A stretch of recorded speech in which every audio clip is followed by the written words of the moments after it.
1990 से लेकर पिछले वित्तीय वर्ष तक रिजर्व बैंक ऑफ इंडिया ने जो आंकड़ा जारी किया है वो बता रहा है कि बिहार से बैंकों ने बिहार के लोगों का जमा पैसा 26,35,000 करोड़ रुपया बैंकों ने बिहार से दूसरे राज्यों में शिफ्ट कर दिया।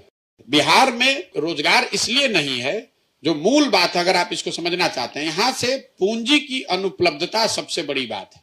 आप और हम लोगों के पलायन की बात कर रहे हैं, हम लोग यहां से पढ़े लिखे लोगों की पलायन की बात कर रहे हैं, हम लोग यहां पूंजी के पलायन की बात नहीं कर रहे हैं। मैं आपको एक आंकड़ा दे देता हूं क्योंकि इसकी चर्चा ना कहीं होती है ना कोई करता है। देखिए, स्वरोजगार के लिए, उद्योग धंधे के लिए सबसे ज्यादा जरूरी है पूंजी का होना। आप यूट्यूब चलाते हैं, अगर आपको यूट्यूब एज एन एंटरप्रेन्योर आपको यूट्यूब का चैनल बड़ा करना है, आपको पैसे चाहिए। पैसा आता कहां से है? पैसा आता है बैंकों से, आपको ऋण मिलता है। कोई भी जो उद्योग धंधा लगा हुआ है उसमें जो उद्योग शुरू करता है वो 100 रुपया लगाता है, 4 रुपया 10 5 रुपया कर्ज लेकर आता है। तो ये पूंजी आती कहां? पूंजी आती है बैंक से। बिहार में, पूरे देश में पूंजी के स्तर को नापने के लिए एक आंकड़ा है जिसको कहते हैं क्रेडिट डिपॉजिट रेशियो। मतलब बैंकों में जो पैसा जमा हुआ उसमें से कितना पैसा पूंजी के तौर पर समाज को वापस मिला, घर बनाने के लिए, बिजनेस करने के लिए, गाड़ी खरीदने के लिए, उद्योग धंधा करने के लिए। तो देश के स्तर पर यह आंकड़ा है 70% का। मतलब जितना पैसा बैंकों में जमा हुआ, बैंकों ने 70% पैसा वापस ऋण के तौर पर दिया। बिहार में यह आंकड़ा है 40%। मतलब, और इसका असर क्या होता है वो आप समझिए। पिछले साल बिहार की गरीब जनता ने बैंकों में जमा किया 4,21,000 करोड़ रुपया। बिहार में अगर सीडी रेशियो होता 70 राष्ट्रीय औसत के बराबर, तो लोगों को यहां ऋण मिलता 2,80,000 करोड़ रुपया। लेकिन है 40%, तो मिला कितना? 1,60,000 करोड़। बाकी पैसा कहां गया? बाकी पैसा बैंकों ने उन राज्यों में शिफ्ट कर दिया जहां पर उद्योग धंधे लग रहे हैं। कर्नाटक में, महाराष्ट्र में, गुजरात में, तेलंगाना में, आंध्र में सीडी रेशियो 90% से ज्यादा है। 1990 से लेकर पिछले वित्तीय वर्ष तक रिजर्व बैंक ऑफ इंडिया ने जो आंकड़ा जारी किया है वो बता रहा है कि बिहार से बैंकों ने, चोरी करके नहीं, बिहार से बैंकों ने बिहार के लोगों का जमा पैसा 26,35,000 करोड़ रुपया, 26,35,000 करोड़ रुपया बैंकों ने बिहार से दूसरे राज्यों में शिफ्ट कर दिया।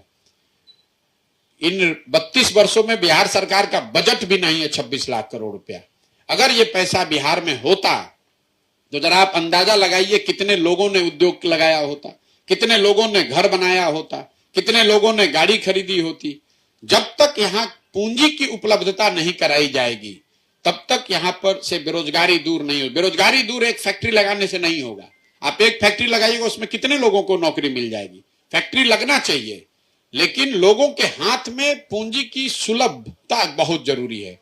पूंजी यहां है नहीं, आपके पास पूंजी नहीं है। आपका प्रति व्यक्ति आय है 35,000 रुपया, तो 35,000 रुपया में आप खाइएगा क्या, कमाइएगा क्या और बचाइएगा क्या?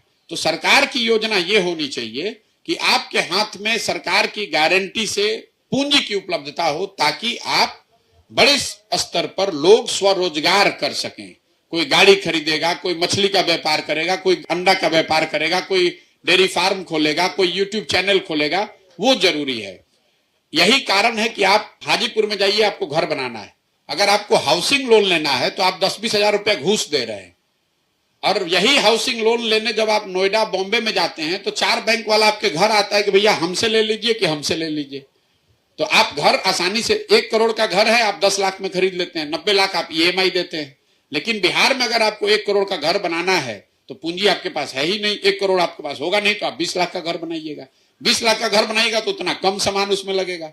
अगर 1 करोड़ का घर बनाते तो उतना बड़ा घर बनता, उतना ज्यादा सीमेंट लगता है, ज्यादा लोगों को रोजगार मिलता। लोगों को रोजगार तब मिलेगा जब यहां पर इकोनॉमिक एक्टिविटी बढ़े। इकोनॉमिक एक्टिविटी तब बढ़ेगी जब लोगों के हाथ में सुलभता से पूंजी उपलब्ध कराया जाए। और इसके लिए किसी सरकारी योजना की जरूरत नहीं है। जो बैंकों की वैधानिक जिम्मेवारी है, ये कोई उनके विचार का बात नहीं है, उनकी वैधानिक जिम्मेवारी है सरकार के हाथ। और इस जो कमिटी है उसके चेयरमैन है मुख्यमंत्री। अगर मुख्यमंत्री चाहे तो बैंकों का, सरकार चाहे तो लाइसेंस कैंसिल कर सकती है कि आप बिहार में पैसा जमा करा रहे हैं और इस पैसे को ले जाकर महाराष्ट्र में, गुजरात में लोन दे रहे हैं। तो हम लोग के पैसे से गुजरात में फैक्ट्री लग रही है और उन्हीं फैक्ट्रियों में बिहार के बच्चे जाकर मजदूरी कर रहे हैं, तो सुधरेगा कैसे?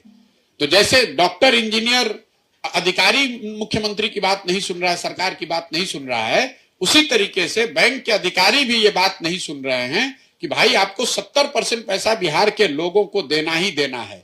और दुखद बात यह है कि समाज में इसकी ना समझ है, न कोई इसकी चर्चा कर रही। मैं आपसे आग्रह करूंगा कि अगली बार किसी नेता से मिलिए, खासकर सरकार से किसी नेता से, तो उनसे पूछिए कि सीडी रेशियो क्या है इसका। अगर आप पिछले 30 वर्ष में आकलन पढ़िएगा तो 1990 में जब लालू जी मुख्यमंत्री बने तो बिहार में सीडी रेशियो था 38%।